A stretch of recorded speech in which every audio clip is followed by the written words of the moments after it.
Hi, and welcome to the Days Gone podcast. I'm Claire Weaver, a screenwriter, author, and Days Gone fan, and this podcast is a place to discuss the game in all its glory, share my opinions, both popular and unpopular, and listen to me fangirl over one of the best games ever made. There will be spoilers ahead, so continue at your own risk. Welcome to the Freak Show. Before we get started, I have the usual reminders. You can watch me live stream almost every day of the week. Monday through Friday, I stream Fallout New Vegas at 8 a.m. Mountain Time. On Mondays, I play Resident Evil 3 Remake at 1 p.m. Mountain. And on Sundays, it's Blair Witch at 9 p.m. I'm also a guest on the Spornicus Rex YouTube channel on Tuesdays and Fridays at 9 p.m. Mountain. On Tuesdays, we're taking on the remake of The Last of Us Part 1 with me at the controls. And on Fridays, we're doing a co-op playthrough of Dying Light. You can get your Days Gone inspired merchandise at daysgonepodcast.threadless.com. There are 3 different Days Gone designs available on tees, tanks, sweaters, stickers, pins, notebooks, mugs, art prints, and more, and it all ships internationally, so you can rep the game all around the world. Okay, on today's episode, we're going to be talking about the world of Days Gone, specifically the terrain and how the environment affects the characters, story, and the player experience. Joining me today is Tom Moose, who has a degree in outdoor education, has hiked the Appalachian Trail and Pacific Crest Trail, and was a crew leader for the Montana Conservation Corps in Glacier National Park. He currently lives in Oregon, or as we all know it, the land of Days Gone. Hey, Tom, how are you doing? Oh, I'm doing great, Claire. I'm so excited to be here. I love the podcast. I've been listening to it for a long time now. Oh, awesome. Thank you. Glad to have you here. Very happy that you agreed to come on and talk about this. But before we get started on the topic, let's talk a little bit just about Days Gone and how much we love the game. How many times have you played it? So I'm currently on my 3rd full playthrough, but I have a lot more hours invested in the game than that might make you think. Because you guys have often mentioned that Days Gone is the game where you buy another game and you play it for a little bit and then you go back to Days Gone. Yep, I know that feeling. I am like that with Breath of the Wild. That's my favorite game of all time, and I've played that over and over again. But I saw a YouTube video by The Completionist. I'm not sure if you know who he is, but every single week he completes from start to finish one game. So he was one of the very few reviewers when Days Gone came out who absolutely knew what a gem this was. And if you go back and you watch his video, you'll see the real love that he has for the game. And I definitely trust his opinion. So I got the game and I instantly fell in love with the natural world. I mean, I actually forgot when I started my 2nd playthrough, I forgot there was the whole cutscene in Farewell with Sarah getting stabbed and all that. In my memory, the first opening shot of the game is the shot of Mount Jefferson. It's the big white mountain that you see, and then it pans down to Deacon and Boozer riding their motorcycles. Like, as soon as I saw that, and then especially when you get to O'Leary Mountain and you actually step out into the world and you see Mount Jefferson right there, I was like, all right, this is the game for me. This feels like Oregon. But, you know, I kind of ran into a bit of a paradox playing Days Gone, because it's a great game and like the world is amazing. But as you said on the podcast, it's a really dark game. Like, you have Tucker is running a slave camp. You have the Rippers, who are crazy people who are kidnapping people and burning off their tattoos. And like, even the protagonist is crazy. Like, Deacon's kind of losing it at the start of the game. Yeah, it's not a feel-good game at the beginning. For 99% of it, it's not a feel-good game. Exactly. And you know, my favorite game being Breath of the Wild, where you're starring as like the hero who holds a sword that was like, it chose you because you're a special boy. Like, it's a bit of a switch going from the hero to the anti-hero. And you know, I totally trusted in the completionist, and I could see where they were going. Like, it has that scene with Deacon when he's at the ambush camp and the woman who runs out of ammo, he lets her go, things like that. But, you know, about 10 minutes after that happened, there was a woman who was holding a table leg, and I shoved a knife into her skull. So it kind of felt a little Yeah. disingenuous.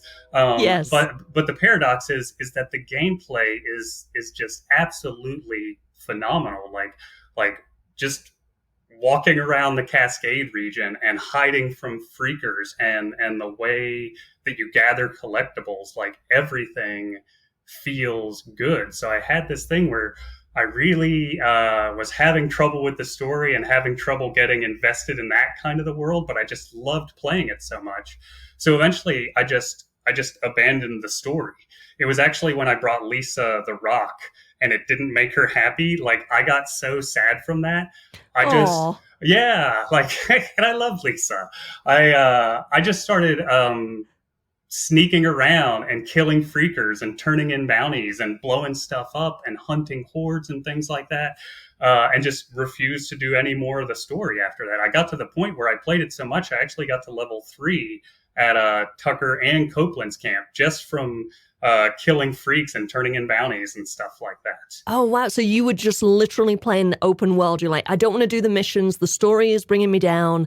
I just want to be in the world and experience the environment and the freaks and the underlying mechanics of gaining trust and turning in bounties. But you didn't play the story for a while. I didn't play the story, and it was probably a good 40 hours of just playing in the Cascade region. And I'd come home after a night of work, and I'd put on Days Gone, and I would go to one of the there's a very specific little broken down shed near the logging camp that has a tin roof, and I would go hang out in that while it was raining, because the Foley that they've done for the rain on the tin roof, yeah, the it's sound is so incredible. good. Oh man, it like, I would sit there and I'd close my eyes and I'd be back on the Appalachian Trail in one of the little huts that they have, living in the rain. Like, I would sit there for 20 minutes just listening to the game.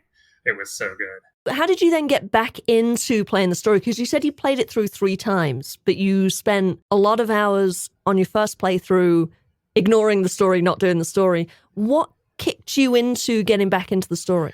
Well, I eventually, a friend of mine was moving away from Oregon, and I gave her my physical copy of Days Gone as a way of like remembering the state that we both live in. And I went back to playing Breath of the Wild. But a few months later, I saw Days Gone was on sale digitally, so I bought it, and I just, for some reason, like that was the time for me. My mindset was right, and I just chewed through the story as fast as I could. So that was my first full playthrough. And then I was at work and was bored and looking at podcasts one day, and I found your podcast, and I think I made it like 5 or 6 episodes in before I quit Ghost of Tsushima and started up another Days Gone podcast. Yay. And ever since then, I haven't stopped playing Days Gone. And I happened to have just bought a PS5 and then immediately started another Days Gone playthrough. Yeah, I've done the same thing. I bought my PS5, and the only game that I played on it is Days Gone. Yeah. And it looks so good. It does. Do you have a 4K TV? Not yet. That's next on the list. You need to just get one. Maybe Black Friday sale or something. Get yourself a nice 4K TV. I was going to get that first, but then I got the email from Sony that a PlayStation 5 was available. So I was like, I was actually at work, and I ran and hid in the bathroom and was on my phone until I could get the order done. I tried to do that and ended up not being able to get one. They were sold out in 4 minutes. The 4 minutes it took me to get into the store at my allotted time, and they were like, no, sorry, they're all gone. I'm like, it's gone. God damn it, PlayStation. I was like, God damn it. Yeah. But I got one. I ended up paying a little over what it should be. I paid about $7.30, I think, for mine, but I was like, I need one. I can't wait any longer. I need one. You're a professional now, so yeah. I don't know about that, but So let me ask you, what is your favorite thing about Days Gone? So I'm totally going to cheat with this question, because this whole episode is about my... This whole episode is my favorite thing. Okay. So for this question specifically, I'm going to pick something else. And I'm going to piggyback off of what Sponicus Rex said when you asked him that on like episode 8 or 9. And he talked about the freedom that the game gives you. And he was referring specifically to like horde hunting and how you can like make enemies fight one another and lure enemies places and things like that.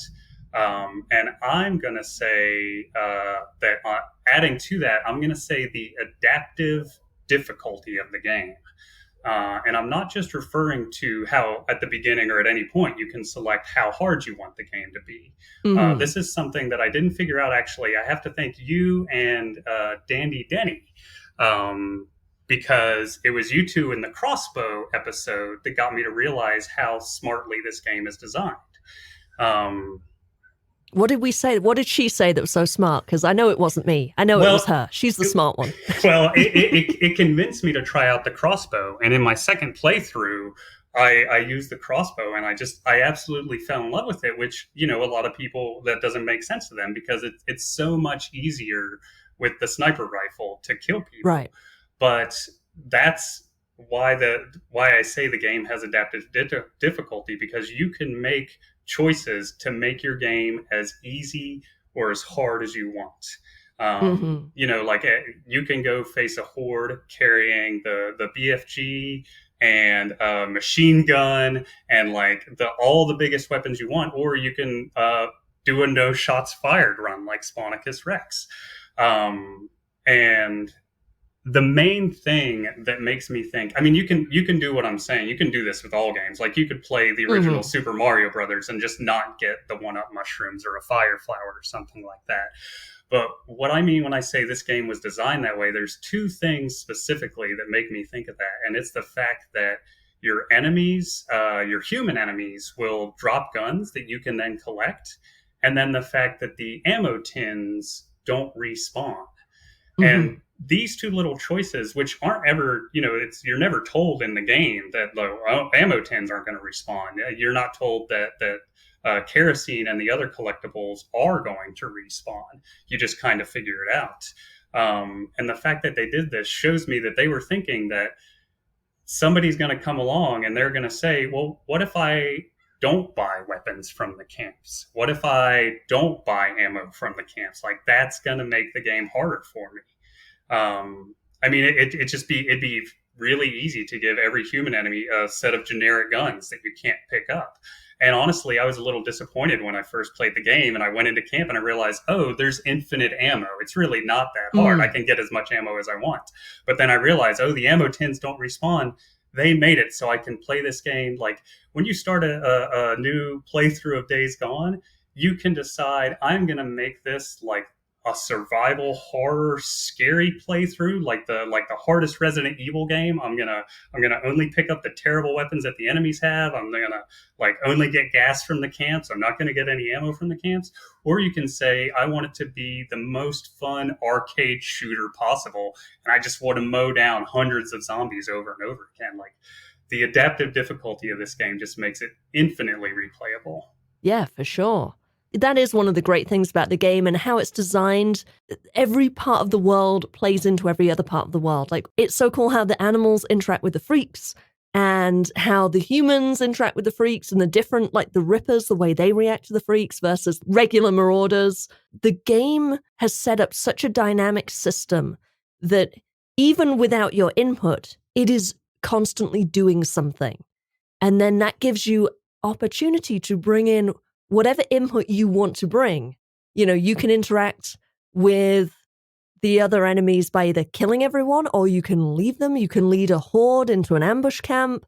You know, you can use, I like to lead bears into ambush camps and like let the humans fight the bear and let the bear take out some of the humans. Then the freaks get involved and it all goes crazy. And, you know, like you say, you can choose to not upgrade your skills, or you could choose to not buy guns. You could choose any way to play. And there is a system set up to support that play style. It's genius. The way it's set up is just genius. I think of that movie Free Guy with Ryan Reynolds. Have you seen that? Yep. In that movie, Steve from Stranger Things has designed a video game that was just supposed to be people watching this world and watching the AI interact with itself. And I think Days Gone could be like that. I think it'd be really cool if you could like load up a game of Days Gone and just view the world, like not even be Deacon. You could just look at the entire world and be like, oh, there's a horde that's chasing some marauders over here. It would almost be like having your own little ant colony, except, they're all murdering one another. It would be really fun if you could somehow follow a freak and just a day in the life of the freak. Yeah, what does exactly. it do? Where does it go? Because it's doing something and it's going somewhere. Exactly. That's really fun. All right, so let's get on to our main topic, which is talking about the environment and the terrain. Now, you live in Oregon. How long have you been in Oregon? I've lived in Oregon. It was actually 7 years, 2 days ago. So 7 years and 2 days now. Okay, cool. And what led you to move to Oregon? I got a job with REI, an outdoor backpacking gear company. Mm-hmm. And my wife and I were living in Chicago, and we're outdoors people, and we wanted to live somewhere with spectacular outdoors. And you just can't beat Oregon. It has everything you want. The reason why I bring that up is Iron Mike, he worked for the Forest Service for decades in the Cascades. He knows the terrain. He knows where to find dynamite and how to get over the Tilson Pass. Do you feel a certain connection with him? Do you see some similarities between you and him? Oh yeah, definitely. I mean, riding around the world of Days Gone, like you were talking about getting the machetes out of the back of the truck and things like that. It all feels very real because I spent a year living in Glacier National Park in the Bob Marshall Wilderness as a trail crew leader. We would go out and we would actually dig the trails and build the bridges and stuff like that. And if Iron Mike worked for the Forest Service, that's something that he would do. And a lot of people might not have ever thought about this, but there's a pretty big difference in between the national parks, like a national park ranger, and somebody who works for the Forest Service. Because a national park is much more, it's a place that's fully protected. We're never going to change this place. People can come here and visit because it's spectacular. And the rangers who work there are often, they're called interpretive rangers, and they're there to help explain to you the cultural history, the natural history of the area. And forest rangers do that too, to a point, but our national forests are set aside as reserves. They're places where logging companies can still buy parcels of land and harvest timber and things like that. So a forest ranger is much more of like the nitty gritty, like I'm going to bring in a chainsaw, I'm going to bring in the dynamite, I'm going to bring in the rock jacks and things like that, and I'm going to get the work done. And you can very much see that in Iron Mike's personality. I mean, he's the one that's getting things done. When you're a forest ranger, when you're digging trails, you're getting up at 4 a.m., starting work at 5:30, and you're working until it's dark again because you only have so many days out there. And you can totally see that in Iron Mike's iron personality. Mm-hmm. So the environment in the game is quite clearly designed to make you feel helpless. The tagline of the game is "This world comes for you," and you definitely feel like that does include the environment. Let's break down some of the ways that is evidenced in the game. And as I mentioned earlier, the first one is obviously the animals that are in the game. Yeah, I actually really loved. Well, let me go back. I really hated the first time I got attacked by wolves because it's a big thing in Hollywood and the media that wolves attack people, but it's something that just doesn't happen in real life. Like wolves have a very specific set of prey that they hunt, and it's incredibly rare for wolves to attack a human being. But at some point in the game, Deacon mentions how there weren't really wolves in Oregon before the Freaker apocalypse. There are so few wolves in Oregon that a new set actually just appeared near Mount Hood, and it made the news all over the state. Before that, someone there was even just posted it on the subreddit. Oh yeah, that's perfect. But in the game, Deacon mentions that there weren't wolves in the area. And they mention how the freaks, they don't like the heat, so they're traveling north. So It makes sense that the wolves would be pushed down from Canada and from where they live in much more densely populated areas, that they would end up coming down here. And then it also makes sense that since freaks are running around and attacking wolves, that wolves would soon learn that the human form is something that you attack and eat. So it totally Mm, makes sense in the world of the game. yeah. Yeah. And then, of course, you have the bears and the cougars as well. Are those common in Oregon?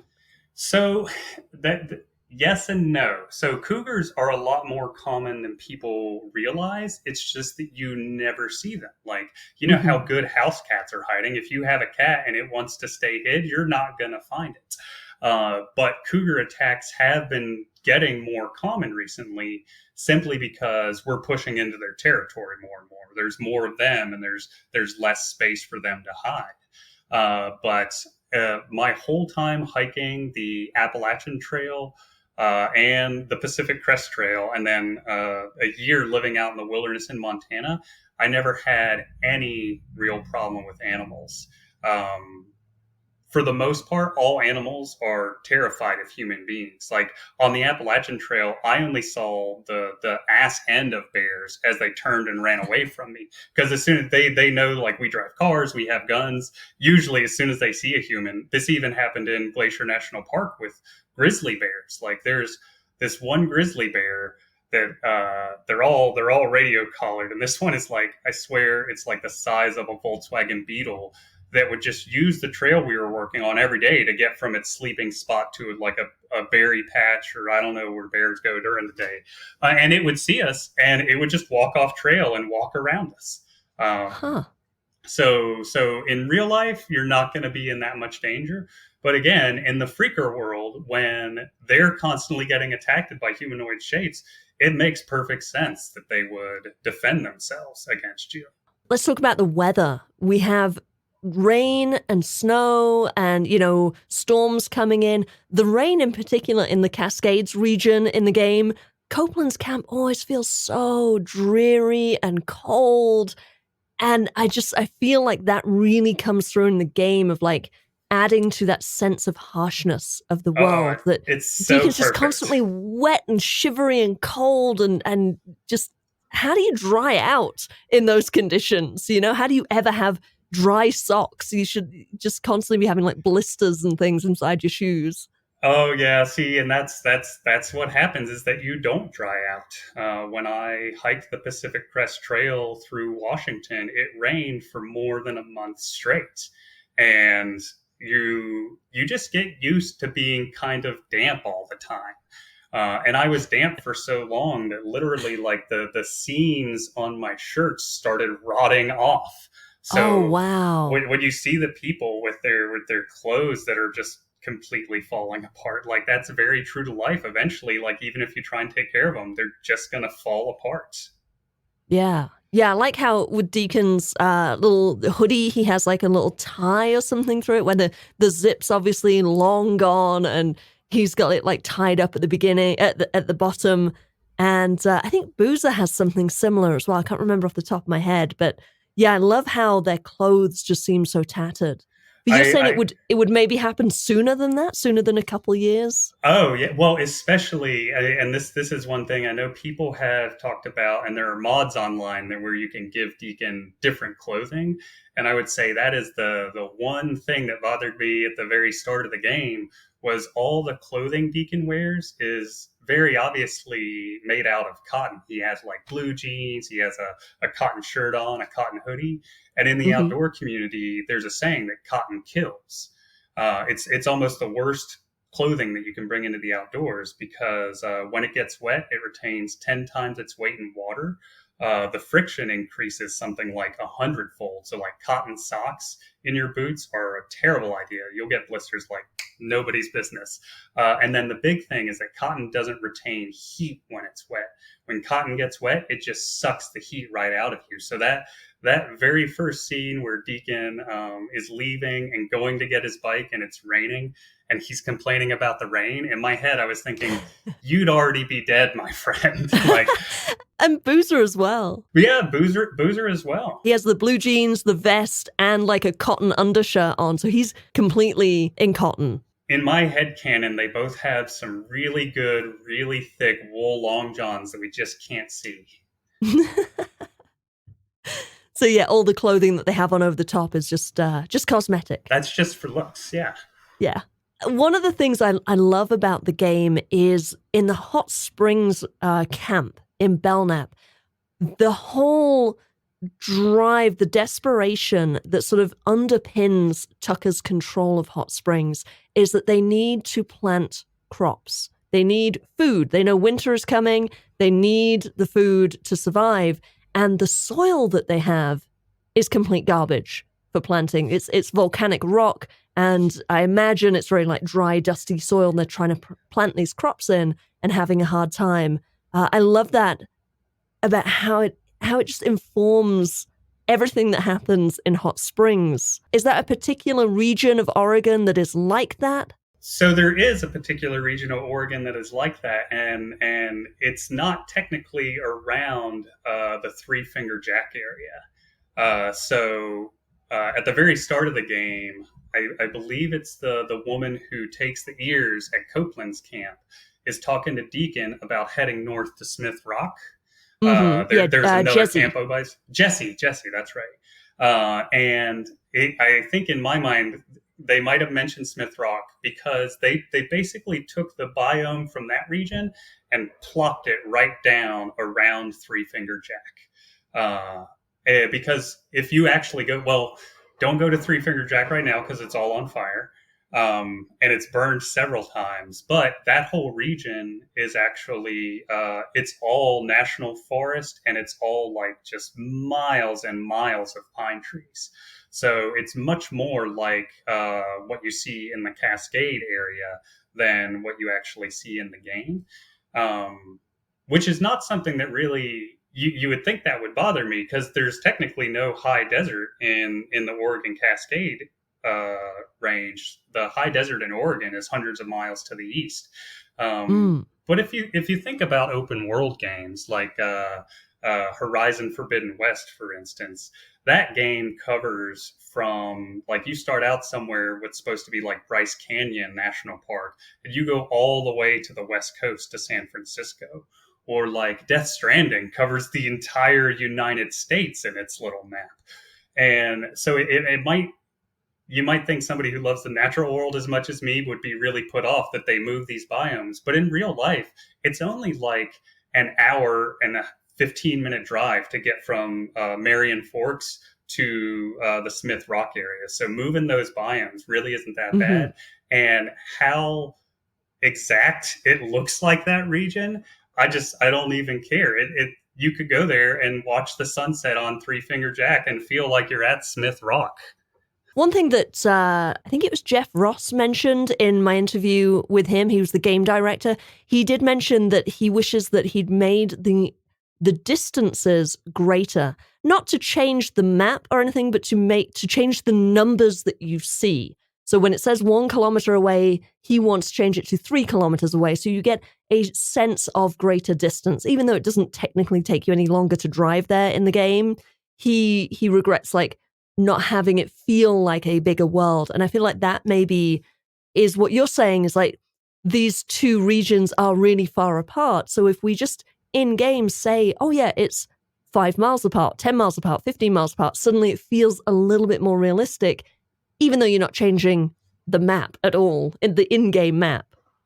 That's why I like walking everywhere.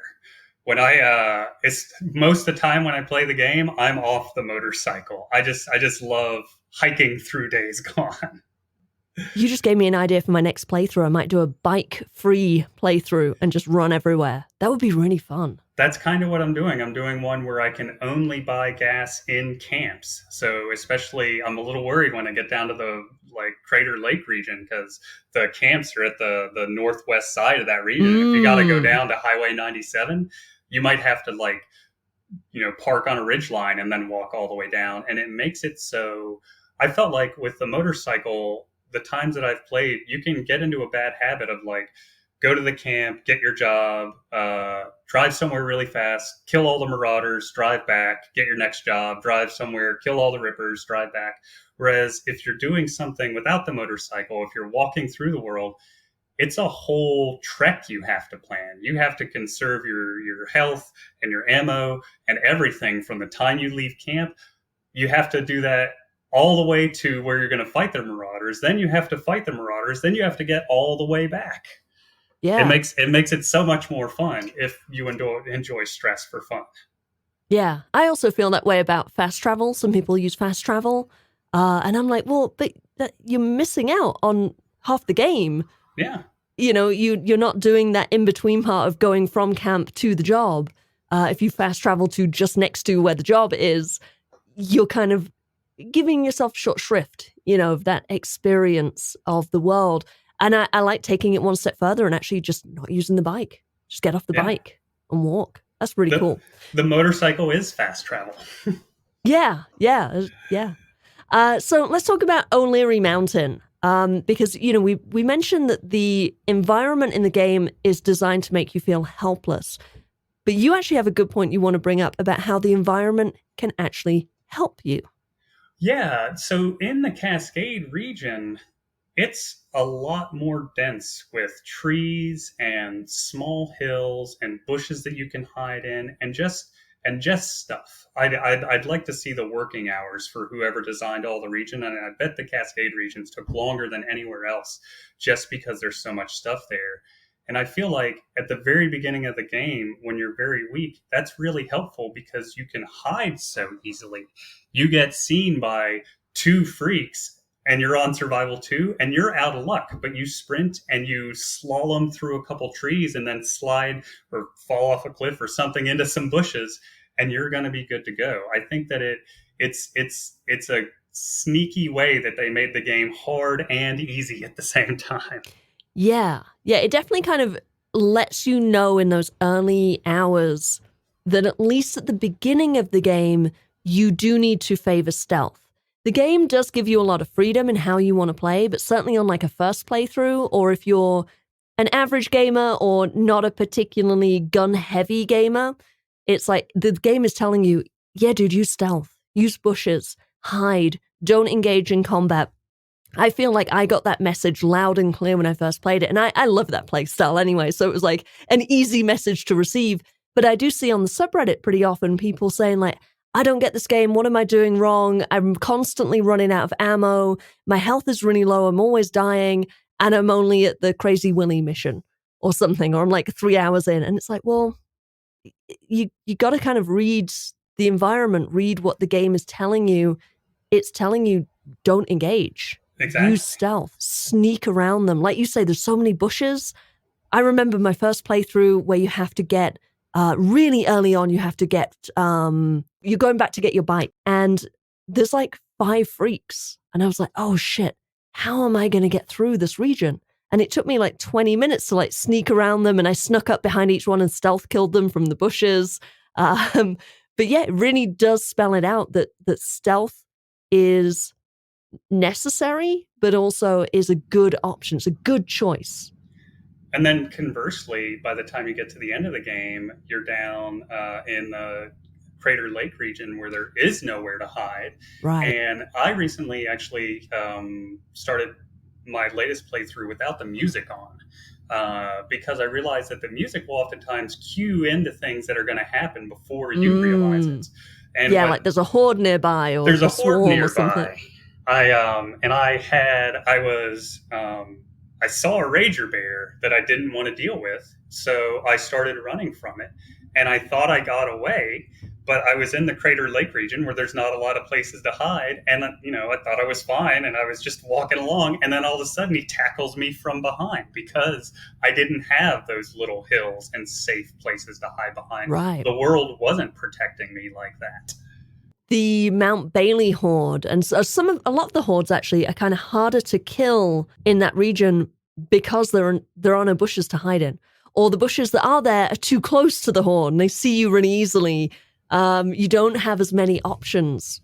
How accurate is the landscape in the game compared to reality? We mentioned earlier about the Belknap region, Three Finger Jack, but what about Crater Lake and Highway 97? How does that compare to real Oregon?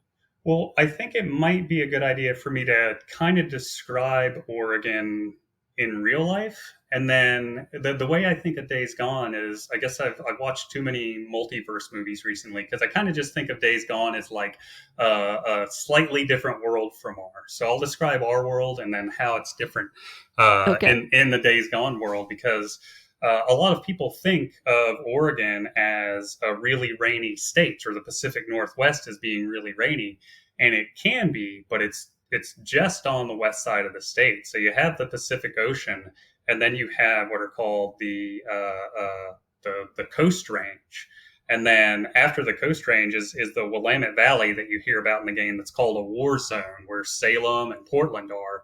And then you have the Cascade Range. So even before you get to the Cascade Range, you have a whole other mountain range that's catching all of these rain clouds and soaking up most of the rain. So when you get to the area of Days Gone, if you think about the mountains in the Cascade Range going from west to east, the west side gets a lot more rain than the east side. Hmm. And if you ever get the chance to fly into Portland and drive from one side of the Cascade Range to the other, it's a really fascinating drive, because you're always going to be in really tall evergreen trees, the beautiful evergreen trees that everyone loves in the Pacific Northwest. But on the west side of the mountains, the underbrush is going to be incredibly thick. And as you're climbing up, like you're if you're hiking in it, you're unable to see more than like 2 or 3 feet in front of you, unless some trail crews have come with chainsaws and just completely hacked their way through this jungle.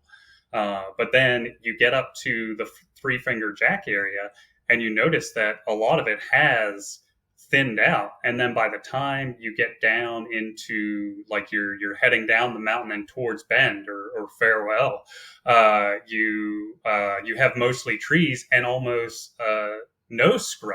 There are It's so crazy, because there'll still be little patches of it, just like there are in the game. You'll be walking along like in a grassy forest, and then there's a little patch of bushes that's exactly the height of the ones in the game. It's crazy. It's like perfect for hiding in there, taking out a horde. Oh wait, we're in reality. There are no hordes. Exactly. Yeah, so they designed the plant life almost perfectly. Like I said before, the area around Three Finger Jack should be a little bit more to the east, but the plant life there is great. And the plant life in the Cascade, and then down in the Lost Lake camp area, it's all real. You can download apps on your phone that will help you identify trees, and you can find the exact trees that are there. You can find juniper.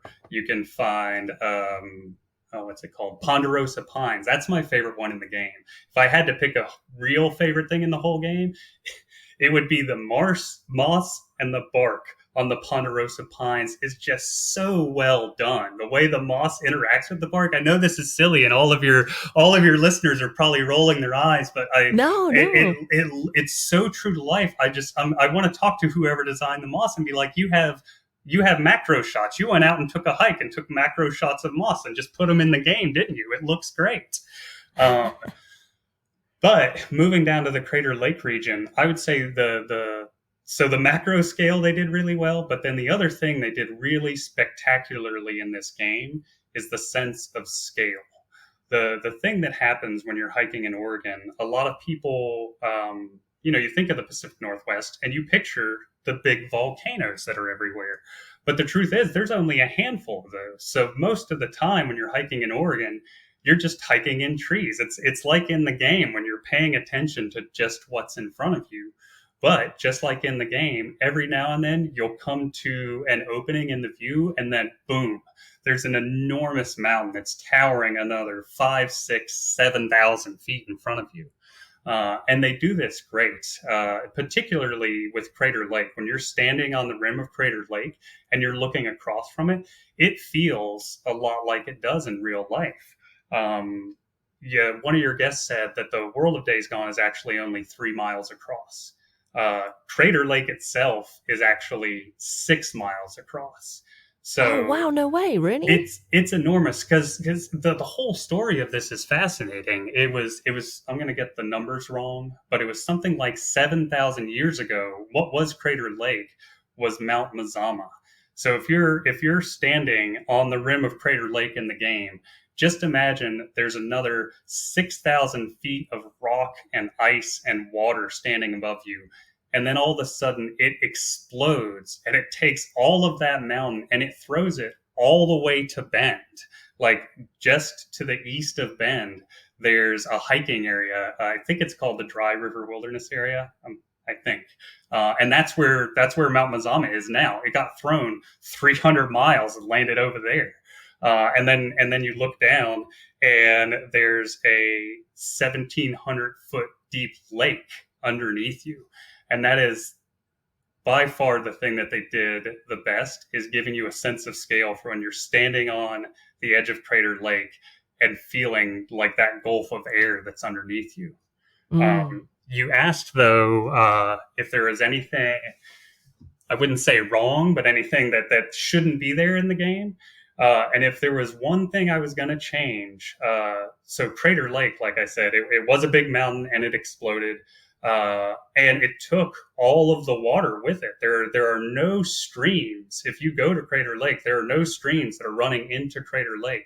So that lake that's there, that's 1,700 feet deep, is all snow melt and rainwater that have washed in there. So it's incredibly clear. And in the game, they have actually put a stream going down into the lake. So that's the one major thing that they I would say they messed up, because it's really strange. If you look in the game, you can go to one of the historical markers and it talks about the lake. And in the game's historical marker, it says there are no streams running into Crater Lake. But in the game, someone designed it that way. Huh. I wonder why. I mean, aside from obviously maybe it's just a mistake, but I wonder if there was some thought behind that, like why you would put a stream there. I guess they maybe, if someone didn't know, they were designing it and they're just like, well, it needs to have a water source. It is a lake. All lakes are fed by rivers, so let me put one in. Well, in my headcanon, in real life, there are no fish, since there are no streams running into Crater Lake. There was nothing living in it. Some people in the 1800s brought some crawdads, so now there are some invasive crawdads that are living in it. But in my headcanon, the militia went to a fish hatchery that still had fish in it, and they stocked Crater Lake, and maybe they diverted a stream to go down into the lake to bring more nutrients for the fish. So that's how I get around it. Or conversely, it's the multiverse, and maybe there was one stream left over when this Mount Mazama exploded. It's actually a really good headcanon, a really good way to deal with the apocalypse. You need a food source. Yeah, why not seed a lake with fish? Right, exactly. Makes sense. Yeah. Okay, so Days Gone fans visiting Oregon, what should they go and see? You really can't go wrong with Oregon. I mean, everything's all of great. It, everything, all of it. Like you can go in 3 days. You can be on the coast watching whales and seeing like the most brightly colored anemones and starfish. You can see elk in the Coast Range. You can climb a 12,000-foot volcano. You can go into, just like in the game, there are caves that you can go explore. My favorite is actually in Washington, one called Ape Cave, where you can go underground and hike underground for over 1.5 miles.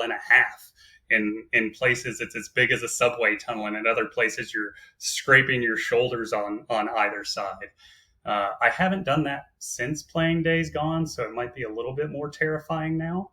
I was going to say, when you said about scraping your shoulders, I was like getting a little claustrophobic. I do have a bit of claustrophobia. I'm usually good with caves, but I feel like that one, plus thinking about Days Gone and hordes, might freak me out a little bit too much. They're a little creepy on the inside.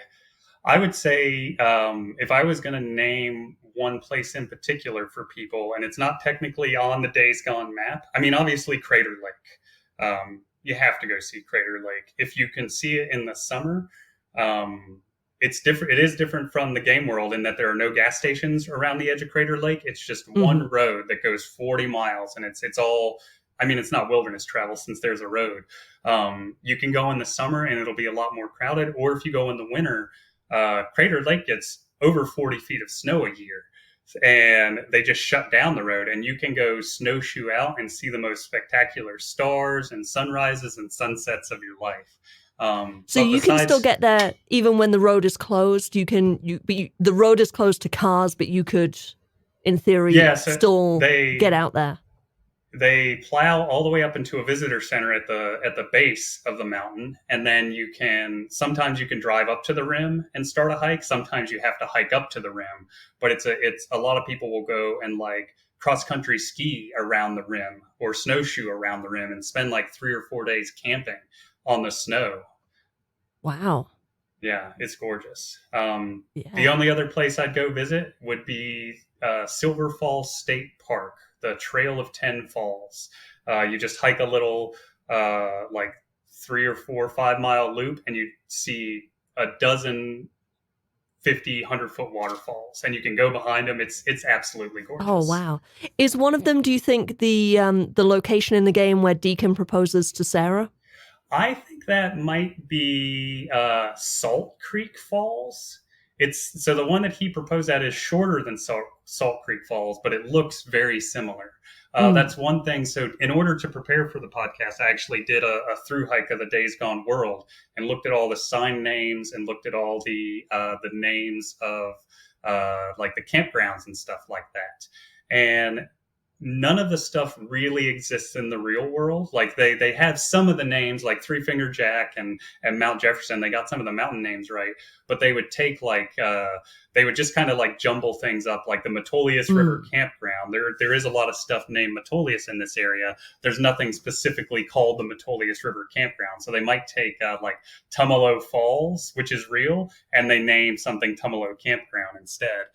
Ah. Yeah, you won't find anything that's actually there in real life, but you'll find a lot of things that look exactly like their real life counterparts, including pot farms, Oh, yeah? like the NC has. Yeah. That's funny. Is pot legal in Oregon?